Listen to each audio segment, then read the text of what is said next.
Hello, Tide fans. Come on in, let's huddle up. It's game day. We're going down to Fayetteville, Arkansas, right? First, let me tell you, this week has been an exciting week. Number one, we've had Trent Richardson put on the Paul Hornung list of most versatile, valuable players in the country. Because Trent Richardson is doing a great job as a running back, as a kick returner, pump returner, he is also catching a lot of passes. So this Paul Hornung list is a real pat on the back for Trent Richardson. Being a sophomore, man, that's quite a bit of recognition. Well, what I'd like to recognize today is what I saw Luther Davis and Greg McElroy do this week.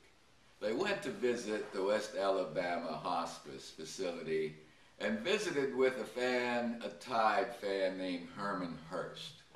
Now, Mr. Hurst is in his 80s. He's pulling for the Crimson Tide big time. And having seen on the videos the visit to the facility gave me goosebumps, made my eyes get wet, man. It was wonderful to see how these two players lifted an individual's emotions and gave him a tremendous spark in life.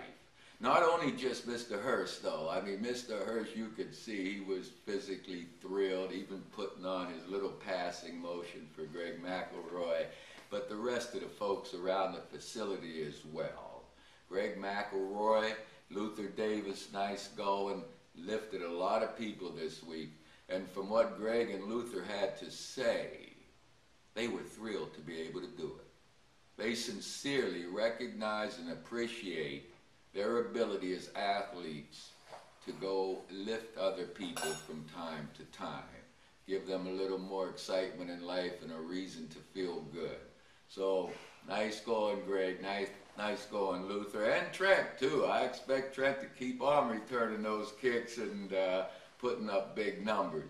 Now, we are going into our first really hostile environment this week to play the game. I know we went up to Duke last week, and the Duke fans are a little more laid back, I think, than those Razorback fans. And the Razorback fans, man, they have a lot to be cheering about. They're ranked 10th in the country. They have plans to do better than that. They have a quarterback named Ryan Mallett who stands as almost as tall as Mount Everest. The guy's way up there, 6'6", 6'7", and he's the leading passer in the country at this point. In 3 games, he's passed for over 1,000 yards and 9 touchdowns with only 2 interceptions. So these guys are fired up. I have to look, however, at the competition so far that the Razorbacks have gone up against.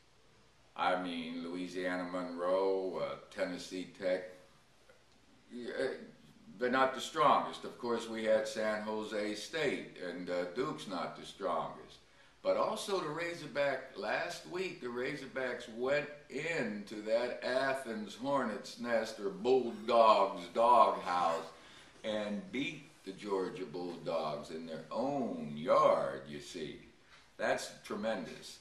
However, the Razorbacks gave up 24 points. Only 34 points so far this year, but 24 of them were scored by Georgia.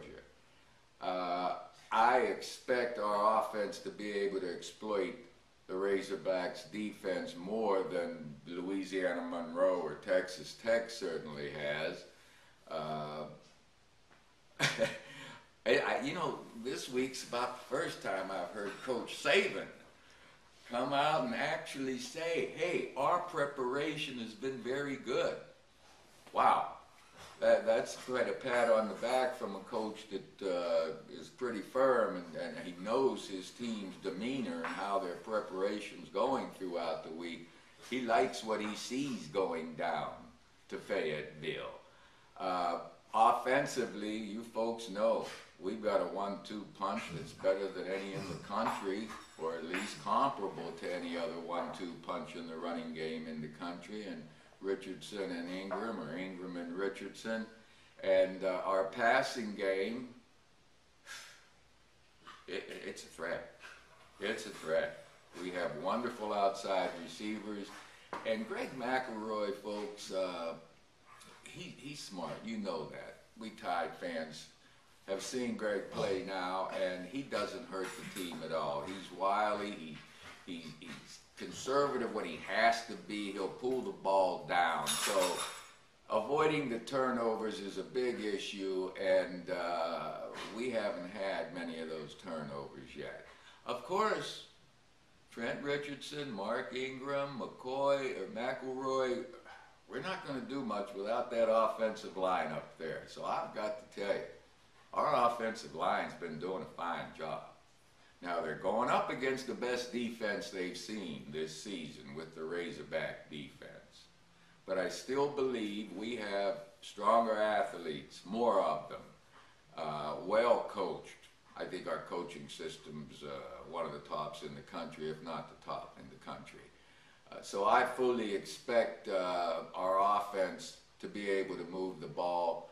And one of the main reasons I like the idea of pounding it at Arkansas is to be able to keep the ball away from Ryan Mallett and that passing game of Arkansas's. You see, offense helps defense, defense helps the offense. Our offense will help our defense contain Mallett, but our defense must get early pressure on Ryan Mallett to negate his down-the-field passing. We'll let Arkansas throw those underpops all day long. We'll let Arkansas take those short drops and get rid of the ball because they don't want to get their quarterback beaten up by the Tide's rush. So I expect the defense to really put a lot of pressure on Mallett, paying attention to the running game, but stopping the running game on their way to the passer, right? Ball control. That's what the Crimson Tide needs to do and score some points. We're going to do that. You know, folks, when it gets to the kicking game, we've had a pretty good 3 games so far. But I still get scared. I mean, I've seen a lot of kickers in my time, but to see a kicker wearing the number 43 just doesn't look like a kicker. And the young freshman, Cade, he's doing a good job of kicking, but it still doesn't look, he doesn't look like the polished kicker that he's going to be. I hope he does change numbers someday, because I still can't recall a kicker wearing a number 40-something on his back. Even though years ago we had David Ray with the Crimson Tide when we won the national championship in '64, and David was wearing a 30-something because he was a good receiver as well. Well, we go down to Arkansas, we pound that ball at him with Richardson and Ingram, we put it in the air. I think our players are outmanning Arkansas, but the thing is, on any given day, the good athletes can beat another bunch of good athletes. It sounds corny, but you've got to be able to keep from beating yourself. The Tide has to be able to keep from beating themselves by not making penalties, jumping off sides that ruin drives, illegal procedures. There are going to be some interference calls downfield this week because Mallett will try to get the ball downfield given the time. But I still don't think the Razorbacks are going to be able to rise to the occasion to outscore the Crimson Tide. So folks, I'll be watching that game. I cannot wait until 3:30 Central Time, your time, 2:30, for the Tide to roll out on that field. I see victory number 4 coming up, and I'm sure excited about it. I'll get back at you later. Roll Tide. Ready?